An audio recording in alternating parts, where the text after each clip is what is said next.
안녕하세요. 오늘은 제가 올해 5월 5일에 땄던 무역영어 자격증에 대한 간단한 이야기를 해보려고 합니다. 이게 제가 딴 자격증입니다. 5월 5일 날 땄고요. 그러니까 5월 4일 날 시험 봐서 결과가 그 다음 날에 나오니까 5월 5일 날 따게 됐습니다.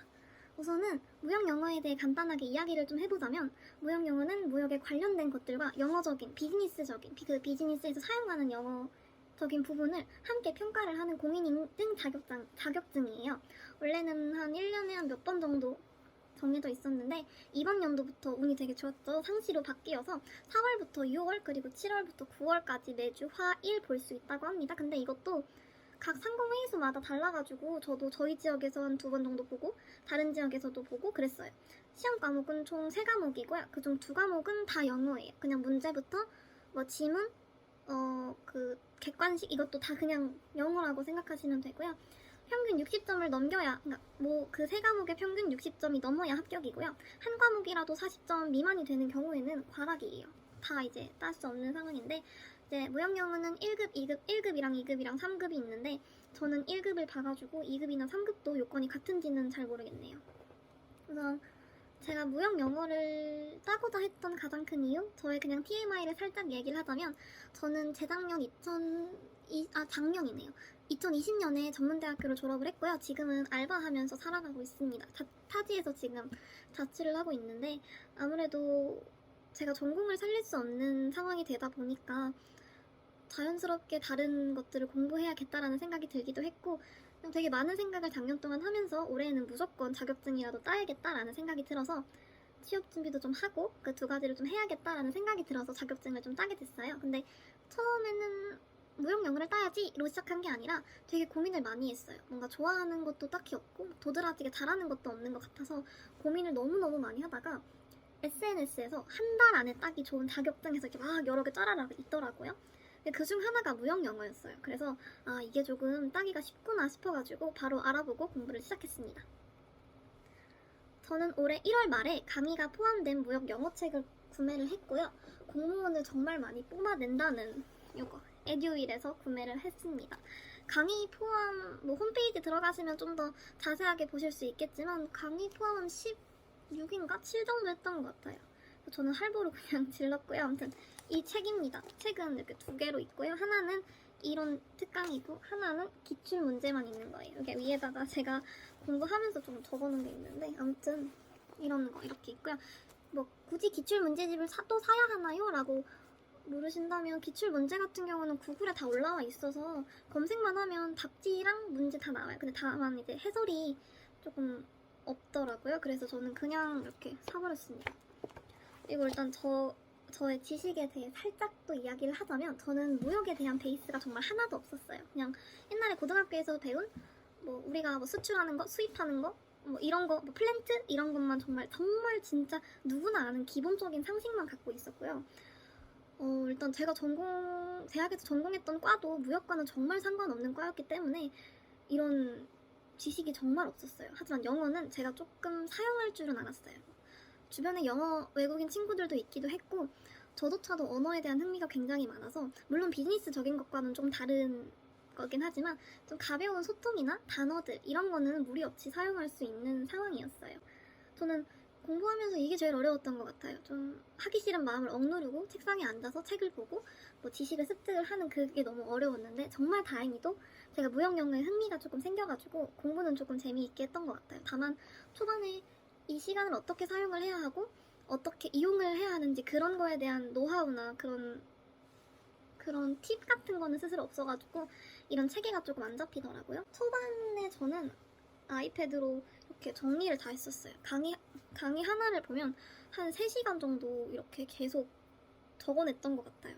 시험이 딱 한 3개월 정도 남았을 때쯤 제가 공부를 시작을 했었는데, 이렇게 정리하니까 진도가 한 개도 안 나가는 거예요. 그래서 무역 결제 막바지 파트에는 그냥 강의만 봤었어요. 정리는 정말 하나도 안 하고 그냥 강의만, 그 강의도 한 1.2배씩 해가지고 못 알아듣진 않을 정도의 속도로 막 봤었어요. 그래서 진짜 한 3월 말인가? 4월 달까지 이론만 막 보고 그냥 이렇게 문제만 있어요. 이런 식으로 문제만 제가 진짜 많이 틀려가지고 그냥 이런 식으로 문제만 있습니다. 이 문제는 구글에서도 쉽게 접하실 수 있으니까 굳이 책 안 사셔도 괜찮아요. 처음에 이게 점수 보시면 40점 이게 맨 처음에 봤을 때였는데 뭐 영작문은 40점, 뭐 영문해설은 뭐 32점, 무역 실무는 44점 이런 식으로 굉장히 처참한 점수였어요. 진짜 낮게 받았던 점수는 28점 정도였고요. 영작문, 저는 특히 영작문이 그렇게 어려웠어요. 뭔가 문제나 뭘 말하는지 이해는 가는데 고를 수 없는 상황? 모르는 거죠. 모르는 상황인 경우가 되게 많아가지고 그나마 유일한 한국어 과목인 무역 실무가 영어로 가득 찬 머리에 숨통을 조금 틔워주더라고요. 이런 문제들은 솔직히 푸시다 보면은 유형이 이렇구나, 뭐 이런 문제가 나오는구나, 아 이런 건 이렇게 풀면 되겠구나가 조금 잡혀요. 뭐 주로 편지 내용을 주고 이 화자가 누군가, 혹은 받는 이가 누군가, 혹은 빈칸을 뚫어놓고 여기에 들어갈 말은 뭔가, 이 표현은 무엇인가 이런 것들이 되게 많아요. 뭐 아니면 막 영어로 막 써놓고 이게 BL인지 뭐 LG인지 LC인지 막 이런 거 전체적인 유형이 조금 파악이 되고 나면은 아 이 문제는 이런 유형이니까 이렇게 풀면 되고 이 문제는 이런 유형이니까 이렇게 풀면 된다 하겠는데 그 전까지는 어려웠어요. 문제는 조금 많이 풀어보는 게 조금 도움이 되지 않을까 하는 저의 개인적인 생각입니다. 상시 시험 같은 경우는 그러니까 손으로 막 컴퓨터로 막 하는 게 아니라 컴퓨터로 한다고 하더라고요. 그거 제가 좀 뒤늦게 알았어요. 저는 시험을 정말 아예 준비해 본 적이 없었기 때문에 그래서 되게 컴퓨터로 하는구나 해서 이거를 어떻게 또 적응을 시켜야 되잖아요. 그래서 문제를 가져와서 눈으로만 풀고 손으로는 답만 적었어요. 저는 이제 문제를 풀 때 막 동그라미도 치고 밑줄도 긋고 뭐 세모도 치고 네모도 치고 중요한 거만 체크해놓는 이런 편이었는데 컴퓨터는 그럴 수가 없잖아요. 그래서 눈으로 확 읽고 답을 찍어내야 되는 상황이었어요. 그래서 조금 많이 불편하지만 눈이 되게 피로하고 답답하고 근데 어차피 뭐 실전에는 무조건 컴퓨터로 해야 되는 상황이기 때문에 그냥 미리미리 적응한다 치고 했어요. 그럼 4월 막바지부터 시험을 보기 시작했습니다. 저는 어떤 생각으로 시험을 봤냐면 일단 저는 개인적으로 제가 남들보다는 머리가 막 그렇게 뛰어나진 않다고 생각을 하기 때문에 붙을 때까지 봐보자. 저는 뭔가 대학에 붙은 거 이후로는 내 힘으로 뭔가를 이런 공부적인 성취를 잃어본 적이 없어가지고 될 때까지 한번 해보고 싶었어요. 이걸로 내가 성취감을 느끼면 그 다음 것들, 다다음 것들에도 용기 있게 도전할 수 있지 않을까 싶어서 그냥 붙을 때까지 한번 해보자 해서 이제 4월부터 막 보기 시작했습니다. 시험 신청 같은 경우는 대한상공회의소 홈페이지 가셔서 해도 되고 코참패스라는 앱도 사용하셔도 되는데 저는 그냥 홈페이지 가서 했어요. 모바일은 조금 불편해가지고 결제하기 조금 불편해가지고 첫 번째 시험은 저희 지역 상공회의소 가서 봤습니다. 찾아보니까 상공회의소 스케줄이 거기 다 이렇게 나와 있더라고요. 근데 이날에는 보는 곳도 있고 안 보는 곳도 있고 보는 곳도 있고 안 보는 곳도 이렇게 상공회의소마다 다 달라가지고 한번 체크를 해보시는 게 제일 좋을 것 같아요. 첫 시험을 딱 치고 나왔는데 되게 망했다는 걸 알았어요. 그래서 나오자마자 그냥 바로 다음 일정 찾아봤었거든요. 너무 긴장하기도 했고 제 기준 문제도 되게 어려웠고 집에 와서 조금 쉬기는 했다만 되게 멘붕이었어요. 텀을 두고 했었는데 그동안은 봤던 기출 문제를 다시 풀었어요. 풀고 다시 풀었어요. 어차피 문제 은행식이고 그러니까 몇 번 내가 한 4개년 정도를 계속 돌리다 보면 뭐 다 외울 문제의 유형이나 뭔가 이렇게 설명해놓은 건 이거다라는 것들 혹은 모르는 것들을 조금 확실하게 잡을 수 있지 않을까 해서 그냥 문제를 계속 돌리고 그 다음 시험을 보고 나서 또 그냥 바로 그 다음을 예약했던 것 같아요. 그러니까 화요일날 봤다고 치면 일요일날 봤다고 치면 그 다음 주 일요일날 걸 예약을 하고 그리고 바로 그 다음 주 화요일 것도 예약을 해버렸어요. 저는 이제 빨리빨리 끝내버리고 싶었기 때문에 그래서 그냥 막 연달아 봤던 것 같아요. 그래서 저는 총 시험을 3번 정도를 봤고요. 마지막 3번째 시험, 저희 지역에서 본 시험에서 붙었습니다. 저 같은 사람도 붙었다는 거, 그런 거.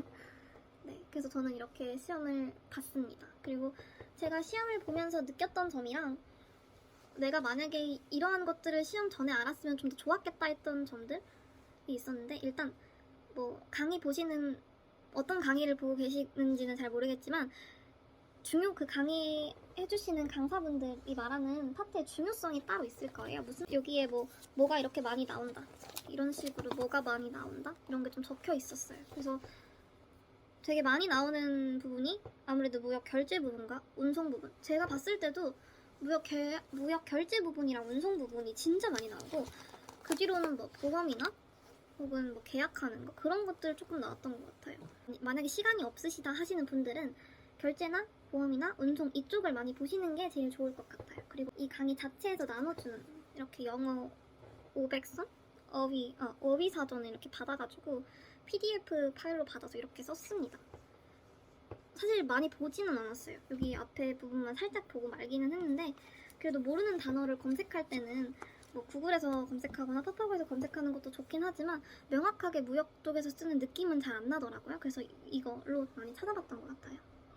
소소하게는 A4 용지에 이런 용어들을 써서 제가 왔다 갔다 하는 부분마다 붙여서 보기도 했고 또 헷갈리는 단어 같은 경우는 포스트잇에 적어서 세이블에 붙여놓기도 했어요. 예를 들어는 뭐 pay나 payer 아니면 buy나 buyer 같은 거 아니면 뭐 LC나 뭐 LG나 뭐 CO나 아니면 로컬 LC나 아니면 CO 이런 거 그냥 헷갈리는 것들만 따라라락 했던 것 같아요. 문제 많이 보시고 많이 풀고 헷갈리는 거 주로 나오는 중요한 것들만 좀 정리를 하고 생각보다 그렇게 따기 어려웠던 자격증은 아니었던 것 같아요. 물론 어렵지만 그래도 막 못해 먹겠다 하는 정도는 아니었던 것 같아서 충분히 저도 했으니 다른 분들도 충분히 할 수 있을 것 같다고 생각이 듭니다. 그래서 저는 이제 무역 영어를 땄으니 다음 자격증을 지금 준비를 하고 있고요. 이게 붙으면 또 이렇게 영상을 올리겠지만 안 붙을 가능성도 있기 때문에 아무튼 저는 공부를 더 해야 할 것 같아서 그냥 저의 그냥 개인적인 후기를 한번 올려보고 싶었어요. 뭐 도움이 될지는 안 될지는 잘 모르겠으나 남은 시험도 잘 보시고 아쉽게 떨어지셨다면 다음번에 기약을 하셨으면 좋겠습니다. 아무튼 네 그럽니다. 안녕.